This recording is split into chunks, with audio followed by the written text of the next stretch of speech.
Hey everyone, we've got the Twin Cities Elite Real Estate Group here today, and we're just going to answer one of the questions that we tend to get quite a bit from a lot of our sellers, and it's a very important one, especially in today's time that we're dealing with some lower inventory that's out there and a really competitive markets for both buyers and sellers that's there. So the question that we tend to get quite a bit is, everybody says we'd like to sell our property, but we don't really know where to go. So we came up with 5 things today that we think are really relevant. And Kelsey, what are some of the ways that you see your clients, get around this?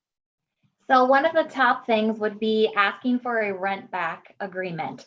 So if you haven't heard of this, let's say you sell your home and you can't find a new one to buy right away. You could consider asking for a rent back agreement within the sales contract.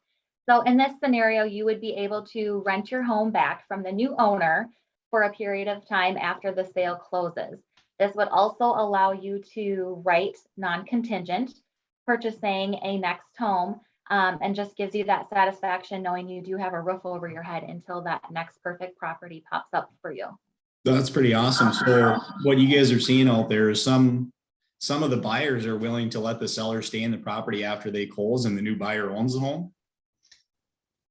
Absolutely. Yeah. Yep. So as a seller, there is a high demand for homes having low inventory. So we are seeing buyers willing to go that extra stretch to do what it takes to get into a property, which may be allowing you to rent back your home.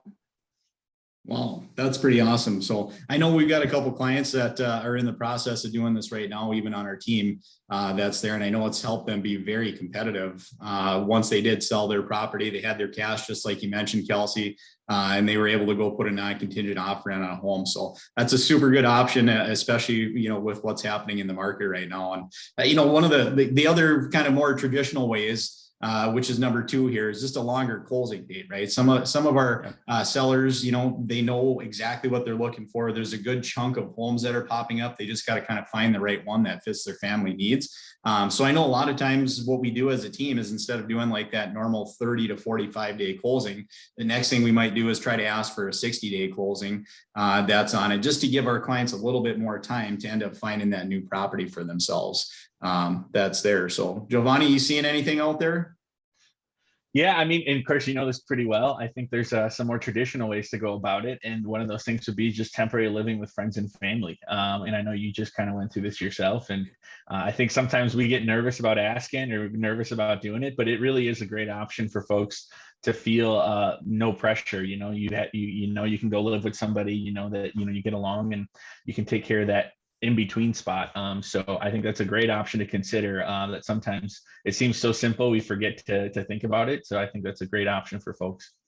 Yeah, I mean, it really worked out good for us because we were building a new construction and there were some delays that even put us like 3 weeks behind our original closing date. So it was nice that we didn't have to deal with the rental and then try to extend our rental or anything like that, or figure out where we were going to live or do some kind of extended stay hotel or something that was there. So, some other things that we've seen some other great companies pop up that they do a little bit of financial background check on you, and then they'll end up letting you with, depending upon how much equity you have in your home, but they'll let you go out there and put an offer in on a property non-contingent through their program. So one of the companies that we're just referencing here is knock.com. So if you'd like some more info on that, we're absolutely happy to chat with you about that too. And Kelsey, I think we got number 5 here. What do we got left?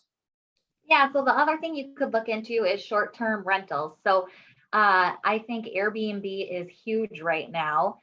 People aren't even looking at hotels anymore. There's more and more people who are looking at supplementing their family income and Airbnb in their home.